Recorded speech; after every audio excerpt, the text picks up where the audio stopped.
എന്തിന് നിങ്ങളൊരു mutual fund redeem ചെയ്യണം? നിങ്ങളൊരു ഫിനാൻഷ്യൽ അഡ്വൈസറിനെ കാണുമ്പോൾ അദ്ദേഹം നിങ്ങളോട് ചോദിക്കുന്ന 3 ചോദ്യങ്ങളാണ്. 1, നിങ്ങൾക്ക് എത്ര രൂപ ഇൻവെസ്റ്റ് ചെയ്യാനുണ്ട്? 2, എത്ര നാളത്തേക്ക് നിങ്ങൾക്ക് ഇൻവെസ്റ്റ് ചെയ്യാം? 3, നിങ്ങളുടെ ഇൻവെസ്റ്റ്മെന്റിന്റെ വിഡ്രോവൽ എപ്പോൾ സ്റ്റാർട്ട് ചെയ്യണമെന്ന്. ബേസിക്കലി നിങ്ങളുടെ ഒരു റിസ്ക് താങ്ങാനായിട്ടുള്ള നിങ്ങളുടെ കപ്പാസിറ്റി അറിയാൻ വേണ്ടിയിട്ടുള്ള ഒരു റിസ്ക് പ്രൊഫൈലിംഗ് രീതിയാണ് ഈ അഡ്വൈസർ ചോദിച്ചറിയുന്നത്. ഈ മ്യൂച്വൽ ഫണ്ട് എന്ന് പറഞ്ഞു കഴിഞ്ഞാൽ ഒരു ബാങ്കിന്റെ ഫിക്സഡ് ഡെപ്പോസിറ്റ് പോലത്തെ ഒരു ടൂൾ തന്നെയാണോ എന്നാണോ വിചാരിച്ചിരിക്കുന്നത്? അല്ല.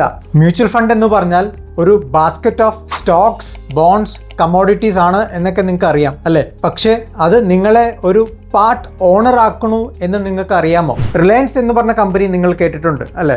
അവർക്ക് പല മേഖലകളിലും ബിസിനസ് ഉണ്ട്. അവരുടെ ഏറ്റവും ഫേമസ് ആയിട്ടുള്ള ഒരു ബിസിനസ് എൻറ്റിറ്റിയാണ് ജിയോ. നമ്മളൊരു മൊബൈൽ റീചാർജ് ചെയ്യുമ്പോൾ റിലയൻസ് എന്ന് പറയുന്ന കമ്പനിക്ക് വരുമാനം ഉണ്ടാകുന്നു. നമ്മൾ റിലയൻസിന്റെ ഒരു ഷെയർ ഹോൾഡ് ചെയ്യുമ്പോൾ അവർക്ക് കിട്ടുന്ന പ്രോഫിറ്റിന്റെ ഒരു വീതം നമുക്ക് ഒരു ഡിവിഡൻഡ് എന്ന രീതിയിൽ കിട്ടുന്നു. മ്യൂച്വൽ ഫണ്ട് ചെയ്യുന്നത് ഇത് തന്നെയാണ്. റിലയൻസ് പോലെയുള്ള വളരെയധികം കമ്പനികളെ ഒരു ബാസ്ക്കറ്റ് ആയിട്ട് അത് മെയിൻറ്റെയിൻ ചെയ്യുന്നു. പക്ഷേ ഇവിടെ ഒരു ലിമിറ്റേഷൻ ഉണ്ട്. നിങ്ങളുടെ ഷെയർ ഹോൾഡിംഗ് ചിലപ്പോൾ വളരെ കുറവായിരിക്കാം. അപ്പോൾ നിങ്ങൾക്ക് ഒരു മാനേജ്മെന്റ് ഒരു ഡിസിഷൻ എടുക്കാനോ അല്ലെങ്കിൽ ബോർഡിൽ സീറ്റ് കിട്ടാനോ, ഈവൻ നിങ്ങൾക്ക് നാളെ ജിയോന്റെ റീചാർജ് എത്ര രൂപയുടെ റീചാർജ് പബ്ലിക്കിന് വേണ്ടി സെറ്റ് ചെയ്യണം എന്നുള്ളൊരു ഡിസിഷൻ ഒന്നും എടുക്കാൻ പറ്റത്തില്ല.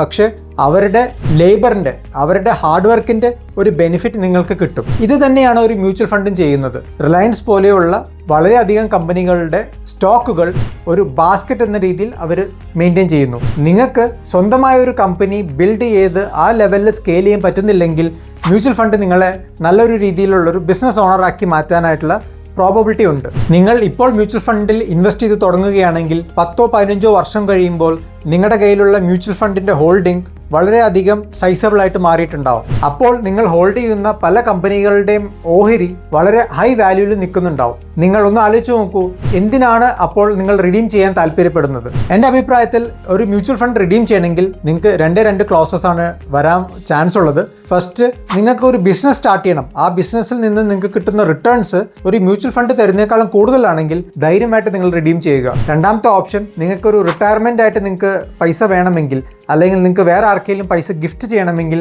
നിങ്ങൾക്ക് റിഡംഷന് വേണ്ടി നിങ്ങൾക്ക് ട്രൈ ചെയ്യാവുന്നതാണ്. ഈ 2 ഓപ്ഷൻ അല്ലെങ്കിൽ നിങ്ങൾ ഒരു കാരണവശാലും മ്യൂച്വൽ ഫണ്ട് റിഡീം ചെയ്യേണ്ട കാര്യമില്ല. കാരണം ഇത് നല്ല കമ്പനികളിൽ ഇൻവെസ്റ്റ് ചെയ്യുന്ന ഒരു രീതിയാണ്. ഈ കമ്പനികൾ പ്രോഫിറ്റബിൾ ആണെങ്കിൽ ആ കമ്പനികളുടെ ഒരു ഡിവിഡൻറ്റോ അല്ലെങ്കിൽ പ്രോഫിറ്റിന്റെ ഒരു വിഹിതമോ നിങ്ങൾക്ക് ലൈഫ് ലോങ് കിട്ടാനായിട്ടുള്ള ചാൻസസ് ഉണ്ട്. മ്യൂച്വൽ ഫണ്ട് സാധാരണ ഒരു ഫിക്സഡ് ഡെപ്പോസിറ്റ് അല്ല. വളരെയധികം പവർഫുൾ ആയിട്ടുള്ള റിസൾട്ട്സ് തരാൻ പറ്റുന്ന ഒരു ബെറ്റർ സിസ്റ്റമാണ് മ്യൂച്വൽ ഫണ്ട്.